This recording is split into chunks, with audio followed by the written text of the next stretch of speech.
欢迎观看老爸的时光。今天我们分享小时候自己带着鸡蛋、油、面、糖去加工的那种老式鸡蛋糕，做好了给点加工费就行。那个时候也是自己带的花生油啊，烤出来的蛋糕特别香。很多朋友是不是也特别怀念这个蛋糕？那今天就教给大家怎样在家里来做。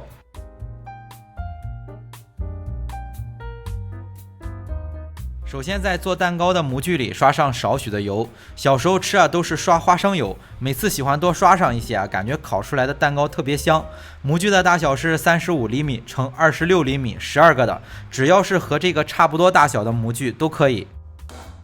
接着在一个碗中打入3个鸡蛋，大约每个60克左右，然后加入80克的白砂糖，用打蛋器把材料先简单的搅拌一下。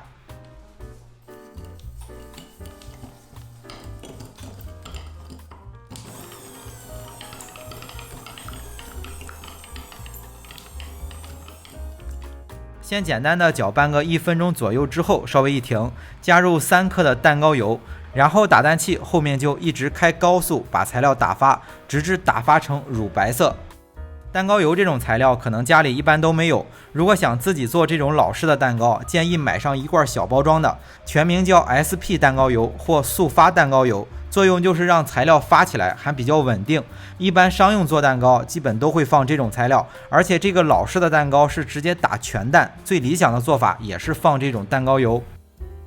把材料打发到这种很粘稠的乳白色，预计得需要6到7分钟吧。实际操作当中也得根据自己打蛋器的转速和材料的状态灵活调整。材料里面可以看到有很明显的纹路，不易消失，打发到这种状态就行了。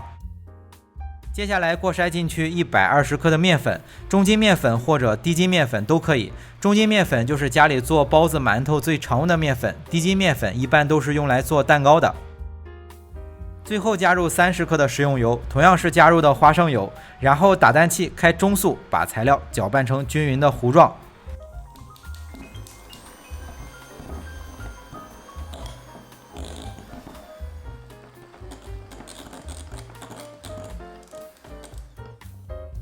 材料搅拌均匀就可以不要过度搅拌，然后就把搅拌好的材料分着倒入刚才刷好油的烤盘里，每个格子里倒入2/3就行。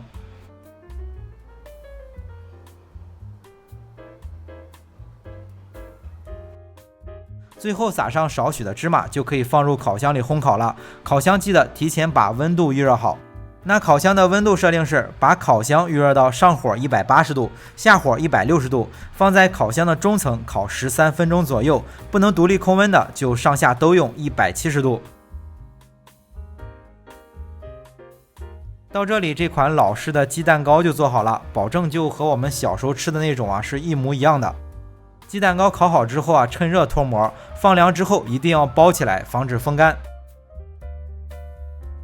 那接下来给大家展示一下没有放蛋糕油的做法，同样是3个鸡蛋加入80克的白砂糖，直接用打蛋器开高速打发，打发成那种乳白色，中途就不用停下来放蛋糕油了。做法和材料其实都是一样的。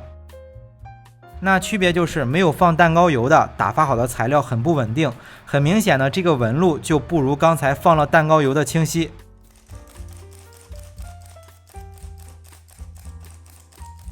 接下来加入面粉之后就不要用搅拌器搅拌了，由于材料不稳定很容易消泡，加入面粉就手动的翻拌均匀，就像做戚风蛋糕一样。这种做法需要一定的经验，不然烤出来的蛋糕不蓬松，吃起来比较硬，就像贴饼子一样。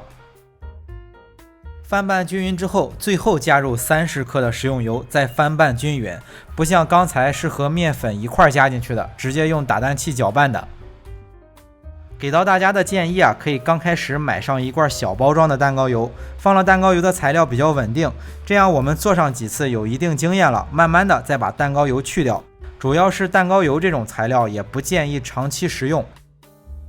那后面的步骤和烘烤都是一样的，颜色比较深的这个就是没有放蛋糕油的，有一定经验的话，2个做出来其实是差不多的。那到这里，这款老式的蛋糕就做好了，就是我们小时候吃的那种，一模一样的。好了，为了方便大家去记视频中所需要的材料，视频下方的备注栏或留言区有文字版的配料，有问题可以在留言区留言。大家如果喜欢老爸做的美食，可以帮忙关注点个赞，谢谢大家。那今天的这期美食到这里也就结束了，也祝大家生活愉快。